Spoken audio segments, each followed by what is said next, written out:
नमस्कार गाइस, आप सभी का स्वागत है हमारे चैनल बीके बाबा में। जी हाँ दोस्तों, आज हम हाजिर हैं आपके सामने एक नया चैप्टर लेके जिसका नाम है non profit organisations final account, NPO final account. उससे पहले अगर आपने मेरा चैनल सब्सक्राइब नहीं किया है तो सब्सक्राइब करें, लाइक करें, कमेंट करें, शेयर करें और बेल आइकन प्रेस करें, कारण माणूस भारी आणि मंडळ आभारी।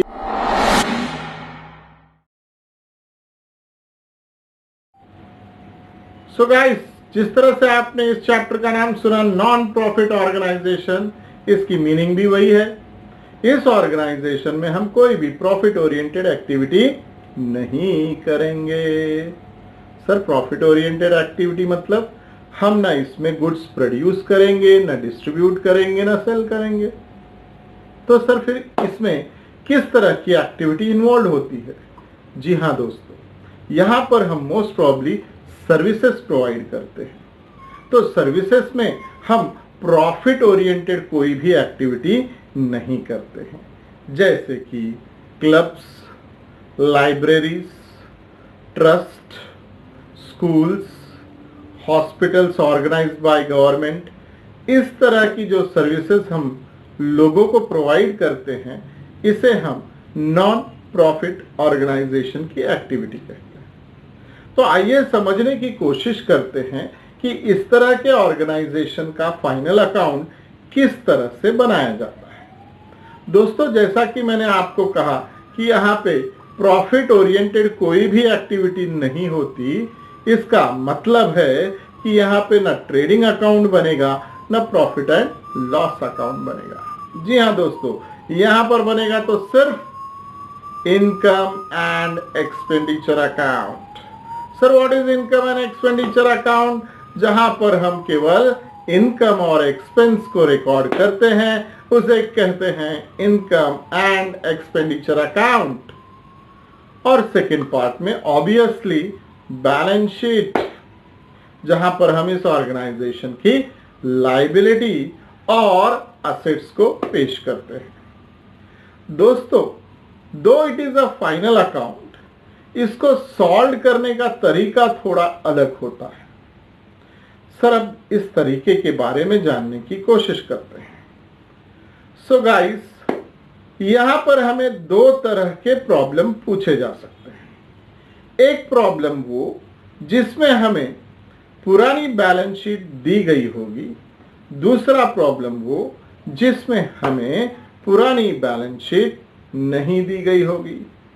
आइए जानते हैं कि अगर पुरानी बैलेंस शीट दी गई होगी तो हम इसे किस तरह से सॉल्व कर सकते हैं। जी हाँ दोस्तों, हम यहां पर उस तरह का प्रॉब्लम ले रहे हैं जिसमें हमें पुरानी बैलेंस शीट दी गई है। आइए पहले जान लेते हैं कि यह प्रॉब्लम किस तरीके से पूछा जाएगा।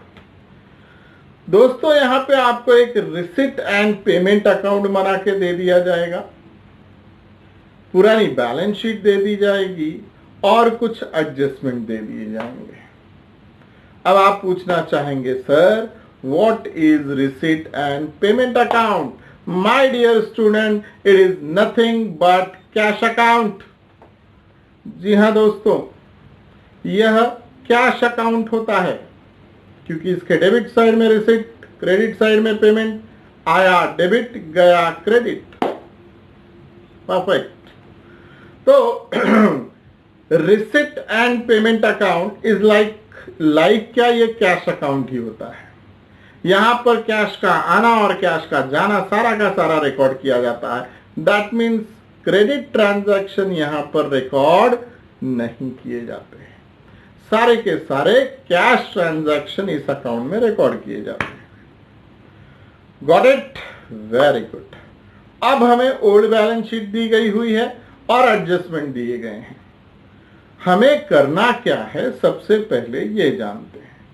सर, हमें दो चीजें बनानी है, एक रिसिट एंड पेमेंट अकाउंट और ओल्ड बैलेंस शीट को देख के income and expenditure account and new balance sheet. ओहो सर इतना ही बनाना है? जी हाँ, इतना ही बनाना है, बट इसमें कई तरीकों से आपको कंफ्यूजन क्रिएट करने के लिए दिया जाएगा।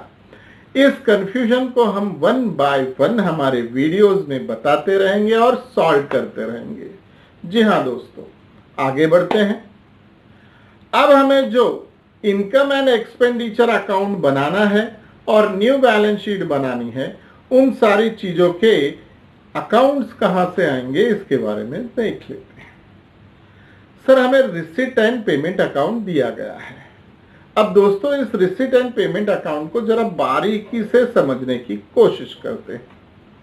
आज हम इसी अकाउंट के ऊपर चर्चा करेंगे। अब आप कोई भी ऑर्गेनाइजेशन ले लीजिए, मुझे 3 बातें बताइए जिनके वजह से हमें कैश मिलता है यानी रिसिट होती है। जी हाँ, आप सोच रहे हैं, 3 एक्टिविटी बताइए जिनके वजह से हमें रिसिट्स होती है ऑर्गेनाइजेशन में। फर्स्ट, लोन, डोनेशन, लाइबिलिटी, हम कैश ले सकते हैं। Second, sale of assets. Third, income my dear, that is membership fees, subscription fees, miscellaneous income, interest, etc. Perfect. So हमें ये 3 चीजों से रिसिट प्राप्त होती है। पहली लाइबिलिटी, दूसरी सेल ऑफ असेट्स और तीसरी इनकम सोर्स। Very good. अब आप 3 चीज बताइए जिनसे पेमेंट हो सकती है। Sir purchase of assets, payment of liability and expenditure.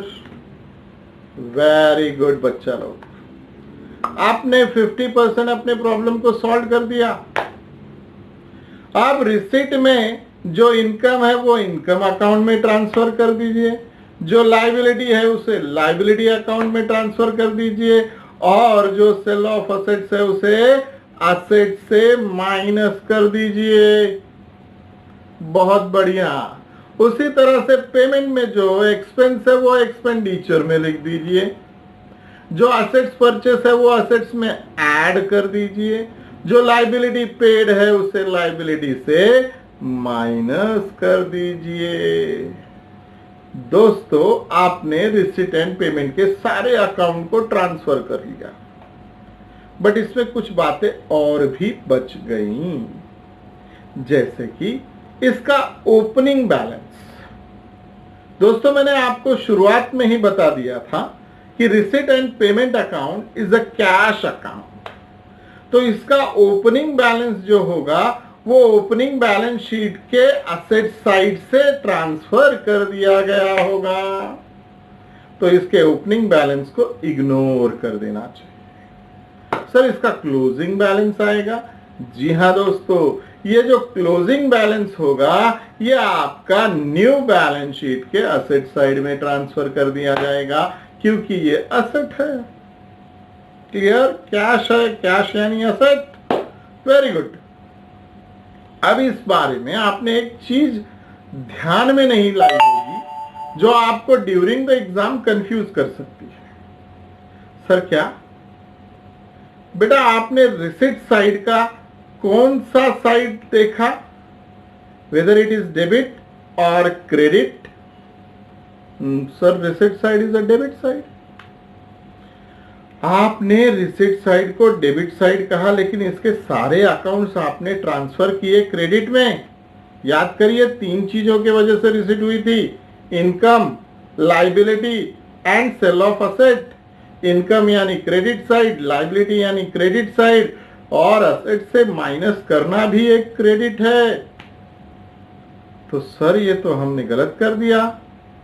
ना मुन्ना ना, आपने एकदम सही किया।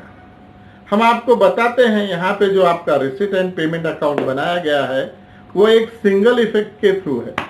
हमेशा याद रखिएगा जब भी कैश रिकॉर्ड होता है तो वो सिंगल इफेक्ट देता है, उसका सेकेंड इफेक्ट देना बाकी है। तो ये ऑलरेडी डेबिट हो चुका है, इसका क्रेडिट होना बाकी था, तो आपने क्रेडिट कर दिया। सिमिलरली पेमेंट साइड में भी यही है। जी हाँ दोस्तों, क्रेडिट की चीजें आपने डेबिट में लिखी, expenses, assets and less from liability. Perfect. मैंने अभी अभी कहा कि इसका क्रेडिट इफेक्ट हो चुका है, डेबिट इफेक्ट देना बाकी है।